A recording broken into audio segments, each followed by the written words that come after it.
بسم اللہ الرحمن الرحیم۔ شروع اللہ کے نام سے جو بڑا مہربان نہایت رحم کرنے والا ہے۔ ناظرین، اللہ پاک قرآن مجید میں ارشاد فرماتے ہیں، زنا کے پاس بھی نہ جانا، بے شک وہ بڑی بے حیائی اور برائی کا راستہ ہے۔ ناظرین، کیا آپ جانتے ہیں کہ اس دنیا پر سب سے پہلے زنا کا کام کس نے شروع کیا؟ یہ گندا اور بیہودہ عمل کس سے شروع ہوا جو آج تک چلتا آ رہا ہے؟ یہ سب کچھ ہم آپ کو اسی ویڈیو میں بتائیں گے، اس لیے ویڈیو کو اینڈ تک ضرور دیکھیے گا۔ ناظرین کرام، جب حضرت آدم علیہ السلام اور بی بی حوا نے اللہ کی نافرمانی کی، اللہ کے حکم کے بغیر شیطان کے کہنے پر وہ پھل کھایا، تو اللہ تعالیٰ نے ان دونوں کو زمین پر بھیج دیا۔ اللہ پاک کے حکم سے بی بی حوا اور حضرت آدم علیہ السلام کو اولاد ہوئی۔ روایات کے مطابق بی بی حوا کو 20 حمل ٹھہرے، جس سے 40 بچے پیدا ہوئے۔ ہر حمل میں ایک لڑکا اور ایک لڑکی کی پیدائش ہوتی تھی۔ ناظرین، یہ بات بھی یاد رکھیں کہ اس وقت کی شریعت اور آج کی شریعت میں بہت فرق ہے۔ حضرت آدم علیہ السلام کے دور میں جو لڑکی صبح پیدا ہوتی تھی اور جو لڑکا شام کو پیدا ہوتا تھا، ان دونوں کی آپس میں شادی کروا دی جاتی تھی۔ اسی طریقے سے جو لڑکا صبح پیدا ہوتا تھا، اس کی شادی شام کو پیدا ہونے والی لڑکی سے کر دی جاتی تھی۔ جو لڑکا اور لڑکی ساتھ پیدا ہوتے تھے وہ بھائی بہن کہلاتے تھے۔ حضرت آدم علیہ السلام کے ہاں حابیل اور قابیل کی پیدائش ہوئی۔ قابیل کی بہن اکلیمہ کافی زیادہ خوبصورت تھی، اور جو لڑکی حضرت حابیل علیہ السلام کے ساتھ پیدا ہوئی وہ اتنی خوبصورت نہ تھی۔ وقت کے ساتھ ساتھ جب یہ بچے بڑے ہو گئے اور ان کی آپس میں شادی کا وقت آیا، تو قابیل نے حضرت حابیل علیہ السلام کی بہن سے نکاح کرنے سے انکار کر دیا اور کہنے لگا کہ یہ بالکل بھی خوبصورت نہیں ہے، جبکہ میں اپنی بہن اکلیمہ سے شادی کروں گا۔ یہ معاملہ اس قدر بڑھ گیا کہ حضرت آدم علیہ السلام نے حکم دیا کہ دونوں بھائی اللہ پاک کے سامنے اپنی اپنی قربانی پیش کریں۔ جس کی قربانی اللہ پاک قبول فرمائیں گے، اس کی شادی اکلیمہ سے کر دی جائے گی۔ قابیل چونکہ کھیتی باڑی کا کام کرتا تھا اور حضرت حابیل علیہ السلام بکریاں چرایا کرتے تھے۔ حضرت حابیل علیہ السلام نے اللہ پاک کی بارگاہ میں بکری کا ایک خوبصورت بچہ پیش کیا، جبکہ قابیل نے اپنے کھیتوں میں سے پرانی فصل اور ردی کا ایک گٹھا اکٹھا کیا اور اس کو اللہ پاک کی بارگاہ میں قربانی کے لیے پیش کیا۔ ان دونوں بھائیوں نے اپنی اپنی قربانی کو ایک پہاڑ کے اوپر رکھ دیا۔ اللہ تعالیٰ کے حکم سے آسمان سے ایک آگ اتری اور اس نے حضرت حابیل علیہ السلام کی قربانی کو نگل لیا، یعنی اللہ پاک نے اس کی قربانی کو قبول فرما لیا۔ اس پر قابیل کہنے لگا کہ ضرور میرے والد یعنی کہ حضرت آدم علیہ السلام نے دعا کی ہوگی، جس کی وجہ سے حابیل علیہ السلام کی قربانی قبول ہوئی۔ اسی واقعے کے بعد قابیل حضرت حابیل علیہ السلام کو مارنے کی دھمکیاں دینے لگا۔ روایات میں آتا ہے کہ حضرت حابیل علیہ السلام قابیل سے زیادہ طاقتور تھے، لیکن انہوں نے فرمایا کہ اگر تم مجھے قتل کرو گے تو میں تمہاری طرف ہاتھ نہیں بڑھاؤں گا۔ میں چاہتا ہوں قیامت کے دن تم میرے گناہ کے ساتھ نظر آؤ۔ قابیل نے ایک دن غصے میں آ کر حضرت حابیل علیہ السلام کے سر پر پتھر مار دیا، جس سے آپ کی موت واقع ہو گئی۔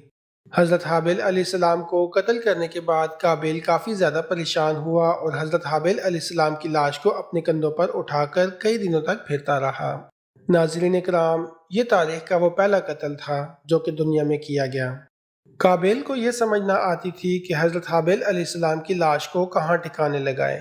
پھر اللہ پاک کے حکم سے 2 کوے آئے اور آپس میں لڑنے لگے۔ ان میں سے ایک کوا مر گیا تو دوسرے کوے نے زمین کھودی اور اس میں دوسرے کوے کو دفن کر دیا۔ جب قابیل نے یہ منظر دیکھا تو کافی زیادہ افسوس کرنے لگا اور سوچنے لگا کہ میں اپنے بھائی کی لاش کو بھی نہ چھپا سکا۔ اسی طرح کووں کو دیکھ کر اس نے بھی ایسا ہی کیا اور زمین کھود کر حضرت حابیل علیہ السلام کی لاش کو دفن کر دیا۔ اس کے بعد قابیل اپنی بہن اکلیمہ کو لے کر وہاں سے چلا گیا، کیونکہ شیطان مسلسل اس کے پاس آتا اور اس کو ڈراتا تھا کہ تمہارا باپ تمہیں بھی قتل کر دے گا، لہٰذا وہ اپنی بہن کو لے کر کہیں دور چلا گیا۔ روایات کے مطابق حضرت آدم علیہ السلام ان دنوں حج کے لیے گئے ہوئے تھے۔ جب وہ واپس آئے تو حضرت حابیل علیہ السلام کو نہ پا کر کافی زیادہ پریشان رہنے لگے اور اس کے بعد دعا کرنے لگے کہ اللہ تعالیٰ مجھے نیک اولاد عطا فرمائے۔ آپ کی یہ دعا اللہ تعالیٰ نے قبول فرمائی اور آپ کو حضرت شیث علیہ السلام کی بشارت ملی۔ جب حضرت شیث علیہ السلام پیدا ہوئے تو حضرت آدم علیہ السلام نے ان کی تربیت پر کافی زیادہ توجہ دی اور اس کے ساتھ ساتھ حضرت شیث علیہ السلام کو تمام معاملات پر آگاہ کرتے رہے۔ جب حضرت شیث علیہ السلام جوان ہوئے تو حضرت آدم علیہ السلام نے اپنے بعد ان کو مومنین کا خلیفہ مقرر کیا اور ان کو حکم دیا کہ اپنے بھائی قابیل اور ان کی اولاد سے دور رہیں اور اسی طرح مومنین کی اس جماعت کو ان سے دور رکھیں۔ اس کے بعد حضرت آدم علیہ السلام کا انتقال ہو گیا تو اللہ پاک کے مقدس فرشتے نازل ہوئے۔ انہوں نے حضرت شیث علیہ السلام کو حضرت آدم علیہ السلام کو دفن کرنے کا طریقہ بتایا۔ اس کے کچھ ہی عرصے بعد حضرت حوا کا بھی انتقال ہو گیا۔ اس تمام واقعے کے بعد زنا کی ابتدا کیسے ہوئی، اس کے بارے میں بنی اسرائیل کی روایات میں ملتا ہے کہ قابیل اور اس کی اولاد ایک وادی کے اندر رہا کرتے تھے۔ ایک دن شیطان ان کے پاس ایک غلام کی شکل میں آ پہنچا اور ایک شخص کے ہاں اجرت کے اوپر کام کرنے لگا۔ کچھ عرصے کے بعد وہ غلام عجیب و غریب کام کرنے لگا، طرح طرح کے اور نئی نئی قسم کے کپڑے تیار کرنے لگا، ان کو گانے اور باجے کے آلات بھی بنا کر دکھانے لگا اور ان کی آوازیں سنائیں، اور ان آلات پر انہوں نے آج سے پہلے ایسی آوازیں نہ سنی تھیں۔ جو پہلے ہی حق سے دور تھے وہ اور زیادہ دور ہونے لگے۔ انہوں نے اپنی ایک عید کا دن مقرر کیا جس دن ان کی عورتیں برہنہ لباس پہن کر زمانہ جاہلیت کی عورتوں کی طرح مردوں سے اخلاص کیا کرتی تھیں۔ ناظرین، حضرت شیث علیہ السلام کے ساتھ رہنے والے مومنین دور سے ان گانوں کی آوازوں کو سنا کرتے تھے۔ ان میں سے ایک شخص کے دل میں خیال آیا کہ کیوں نہ میں جا کر یہ سب کچھ قریب سے دیکھوں۔ اس شخص نے وہاں سے چوری چھپے ہجرت کی۔ عید کے دن قابیل اور اس کی آل اولاد فضول کاموں میں مصروف تھے۔ وہ شخص وہاں پہنچا اور اس نے دیکھا کہ وہاں کی عورتیں کافی زیادہ حسین اور جمیل تھیں۔ اس حوالے سے روایات میں آتا ہے کہ حضرت شیث علیہ السلام اور ان کے ساتھ جو مومنین کی جماعت تھی، ان کے مرد کافی زیادہ حسین و جمیل اور خوبصورت تھے، جبکہ ان کی عورتیں اتنی زیادہ خوبصورت نہ تھیں۔ قابیل کی آل اولاد کے اندر مرد انتہا درجے کے بدصورت تھے اور ان کی عورتیں اور لڑکیاں بہت زیادہ حسین و جمیل تھیں۔ وہ مرد ان عورتوں کے حسن و جمال سے کافی زیادہ متاثر ہوا اور جب واپس آیا تو اس نے اپنے دیگر مومنین کو اس بات کی خبر دی۔ آہستہ آہستہ ان مومنین میں سے جو کمزور ایمان والے تھے وہاں سے ہجرت کرنے لگے اور وہاں سے ہجرت کر کے قابیل کی اولاد کے فتنے کے اندر شامل ہو گئے۔ یہ لوگ قابیل کی اولاد میں شامل عورتوں کے ساتھ مل گئے اور فضول کام کرنے لگے اور یوں آپس میں زنا کرنے لگے۔